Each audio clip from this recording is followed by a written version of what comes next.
everybody and welcome back to my channel. In spirit of only doing videos that I used to film in 2011, today I'm doing a favorites video. Truthfully, I don't think people really do these videos anymore, but over on my Instagram stories, I was asking for content that you guys would want to see, and a fair amount of you said that you would like me to bring back these videos, but because I haven't done a favorites video in so long, I actually have a lot of stuff to show you and stuff that I've really been liking and, dare I say, obsessed. Let's get into it. This is just a black hooded puffer from Alo Yoga. What I love about this is it's cropped. The sleeves also have a little elastic here, but then they kind of billow over. It looks like a fashionable puffer. Yes, do I live in Los Angeles and am I wearing a puffer jacket because I am a baby? Next favorite is also from Alo Yoga, and these are the Alo Soft leggings. Oh my gosh, there's no words. They're amazing. I have a light gray set with a matching bra, and I actually got these black ones for Christmas from Mott's, and they're so comfortable. Like when I'm wearing the bra, I just like rub my, I'm definitely getting my period, my boobs are so sore, but I just will like rub my boobs the whole time. It's so incredibly comfortable and so soft. You can definitely work out in them, but I mean, these are like my favorite lounging leggings, and I am not a lounge in leggings kind of person because I have like a really sensitive stomach and IBS. Anything like that tight on my stomach to like lounge, not about it. I like men's sweatpants, so if I can lounge in these, so you know, they're incredible. Speaking of lounging, can you tell that I've just been depressed and staying inside?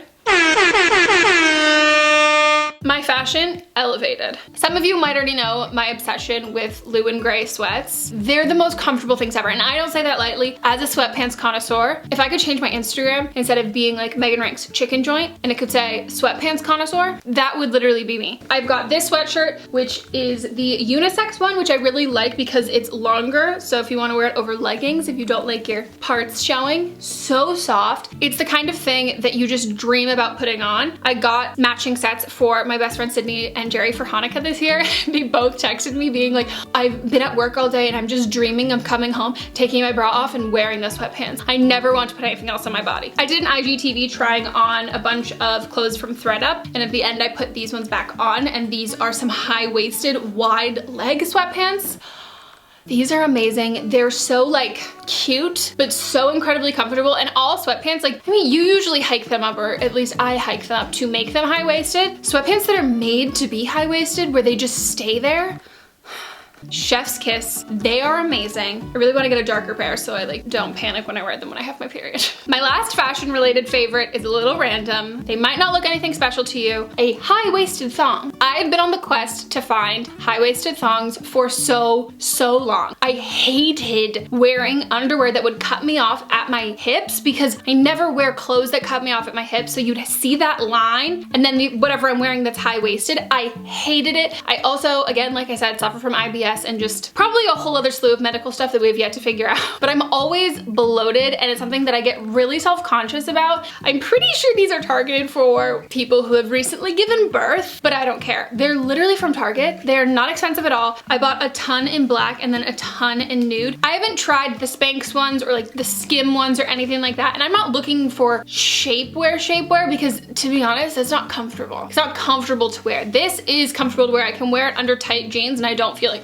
I can't breathe. But even if it doesn't look that much of a difference, it makes me feel more supported. I would assume it's the same feeling with people who have boobs. Bras make me feel supported. I don't necessarily need that. This makes me feel supported. And I love. My next favorite are obviously my Air Force Ones. Can you tell I'm just trying to become Gen Z? Side note, I found out that I am only 2 years past the cutoff date of Gen Z, which makes so much sense why I don't relate to a lot of like millennial things, like millennials will understand this. I'm like, maybe it's because I didn't grow up with cable or TV. Consider this as my application to become a part of Gen Z instead. I think you guys are way cooler. You're way more progressive. You're fun. Zendaya's there. Like, I'm all about it. These are pretty much considered the most basic shoes ever now, but I love them. Mine are actually men's because I have giant feet and the women's were always sold out. I have huge feet, size 10.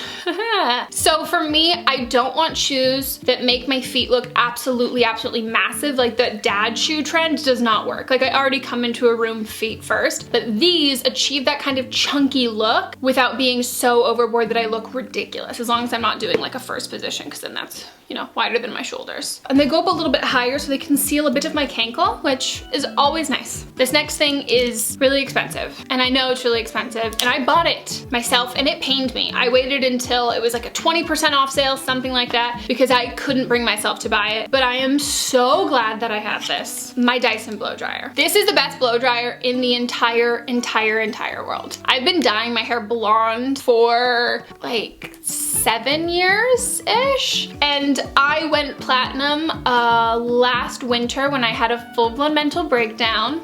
At least it wasn't bangs. And my hair is really super damaged, I won't lie. Prior to this, any blow dryer I would use, my hair would just be staticky and frizzy afterwards. You know when you blow dry hair that's not naturally straight, when you have to use a round brush to like blow it out, it would just kind of become like a triangle. But this really makes my hair super silky smooth, and it doesn't damage it nearly as much as other blow dryers, and I can tell based on how much my hair has grown and the strength of it. I know this is crazy expensive, but if you blow dry your hair regularly and you do suffer from like heat damage and you have colored hair, this is amazing. Speaking of healthy hair, I have 2 hair products that I love. This first one is the Bumble & Bumble BB Glow Bond Building Styler. So this smooths your hair. It also is a heat protectant, but it's in the form of a cream, which I really like. So I use this before I blow dry my hair, and it also adds a little bit of hold once I blow dry my hair. It like gives some volume, some zhuzh. It like makes it really nice and smooth, but it doesn't weigh my hair down. There is nothing I hate more than, you know, washing your hair in the shower, getting so clean,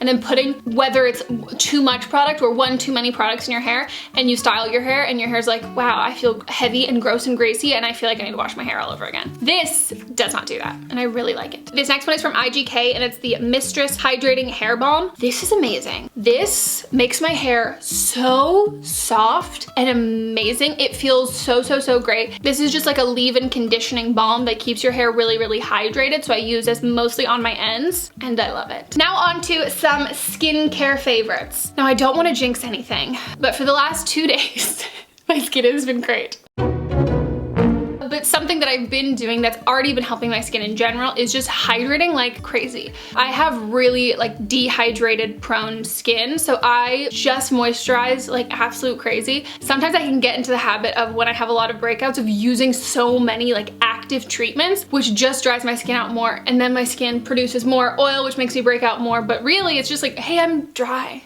I've been obsessed with this moisturizer. It's the IT Cosmetics Confidence in a Cream. It's such a thick, rich, hydrating moisturizer, and this is the moisturizer that I will use before I do my makeup. I will honestly do like 2 full layers of this. I'll let it soak in and then do it again. And for some reason, this just works really well with makeup over it. I can have a hard time in general just with skincare, a good skincare routine, and then putting makeup on top. I always find stuff like pills or just doesn't lay well. And then I found this, and this has been amazing. My next favorite is from Dermalogica, and this is their Daily Super Foliant.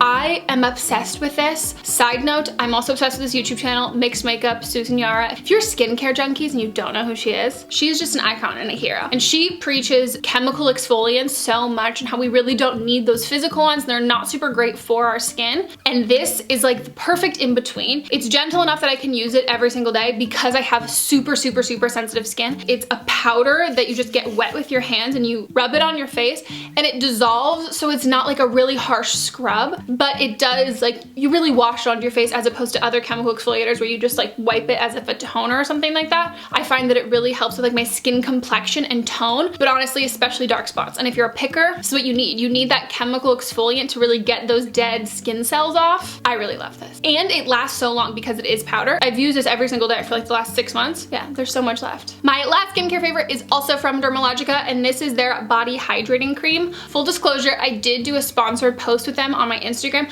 about this moisturizer, but I had been using this way prior to that post, and this video is not sponsored. I just genuinely really love this. Like I said, I have super sensitive skin, but I also have eczema. So for me, finding a moisturizing product that actually really moisturizes my skin, and I can feel a difference not only in the hydration, but the texture of my skin, because I will literally get so scaly and just bumpy and all of that stuff. But the best part, it smells, oh my God, it smells better than anything I've ever smelled before. Clean, like sexy kind of lumberjack smell, but it's not overpowering. But most importantly, obviously, it's super, super moisturizing. But I love it and it smells so good. Now on to my makeup favorites. Technically, this is a skincare favorite. This is the Aborian Glow Cream Illuminating Face Cream. I have this with makeup because I really use this as makeup. I don't use primer on my face anymore before my makeup. I don't see the difference. I find that hydrating primers are just kind of worse moisturizers. So this is what I use. It's super, super glowy, but it doesn't have glitter, so it doesn't pick up on texture, which is important because I pick my face and I have a lot of texture on my skin. Not only do I basically use this as my primer, I also mix this into my foundation to thin it out. I like my skin to look really natural and glowy and healthy, so this is fantastic. My next favorite is the ColourPop No Filter Concealer. I am recently obsessed with Raw Beauty Christie. I just found her videos and she's fantastic and I am a stan now. And she really likes this concealer, and so then I went out and I bought this concealer. Again, as I'm kind of shifting from this full coverage, must cover everything, single thing on my face, leaning more now towards, oh wow, my skin is so dry, and the more I cover that stuff, the more dry and cracked and gross my skin looks. Let's hydrate and have things that look like skin. This concealer falls into that category, and I honestly find that it stays on just as well as anything else, but it looks better. This next one is also from ColourPop. This is ColourPop's Lippy Balm. Oh my gosh, I am obsessed with this. First of all, it smells so good. Maybe it does smell like peach rings, actually. I lied, it kind of smells like peach rings, and I love this. This might be my favorite lip balm ever. I also love the Langeli,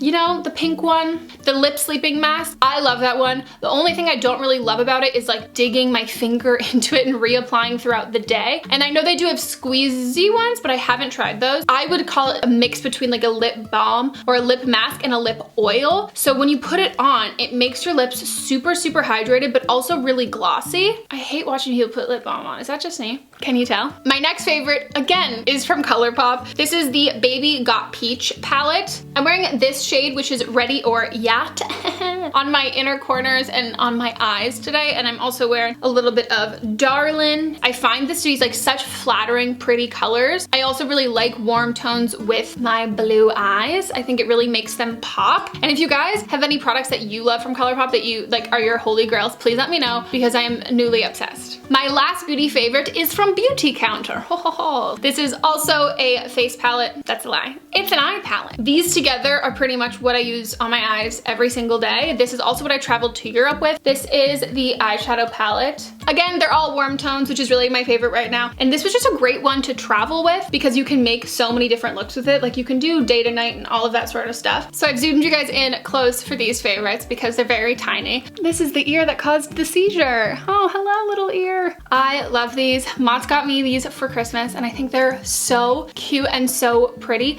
I love dainty jewelry, and I also love jewelry that I don't have to take off in the shower. So this is just a little gold huggy hoop with a little diamond star, and these are just a little diamond huggy hoop. The hoops actually weren't even a Christmas present. They were a belated birthday present because for my birthday, he got me a bracelet that looked a little bit too much like a medical ID bracelet, and it was right after my seizure, and I was like, but he gave them to me at Christmas so I could open them then. But they're from a jury, and then I think the star ones are from Saks. I'll try and get a link. I just think they're so cute, and I just love how they look together, and it does really make me want to get a third holes in each maybe. And just hopefully not rip it out of my head. And my last jewelry favorites are my necklaces. I love layering necklaces every single day, but I did get 2 new ones from the M Jewelers, and that's where my Old English M pendant is from. I got this cursive necklace that says fuck, and this is actually just their gold nameplate necklace. And then I have the Leo astrology little pendant because I love astrology. And my final favorite is my water bottle. It is a budget hydro flask. I mentioned this in a video before, but I get so many questions, especially at like workout classes, but also this is what I drink out of the entire time that we're recording my podcast. So if you watch those videos, you'll see me drink out of this. I have dropped this so many times and it is not dented. It is from Simple Modern. I got it at Target. I wasn't about to spend, what is it, $40 something on a hydro flask? It keeps my water so cold it actually hurts my teeth. The only thing that sucks is it doesn't fit into my cup holder, but I really love this. Okay guys, that is all of my favorites. These are the things that I have loved for months. I think that was kind of, I don't know, one of the issues that I have now in hindsight about doing favorites videos every single month is it does promote consumerism so much. And also, as much as I liked those things and I didn't ever lie about liking something, it didn't inspire me or really light a fire under my ass to finish products. It was all about new stuff and different stuff and new stuff. And now I feel like, I don't know, I'm more settled in my routines and I'm actually using and finishing things to completion as opposed to trying a bunch of different stuff and never finishing it, which is so incredibly wasteful. Let me know if you guys do like favorite videos though, and if you do, how often would you like to see them? My instinct would probably be more seasonally or every couple months, or if it is a little more often than that, definitely really spreading out the categories. But if there is a YouTuber that you watch and they have a version of favorite videos and you really like that structure, let me know. I would love to like watch and gain some inspiration. And I have been rambling on and on and on, so I'm just gonna end this video. Goodbye.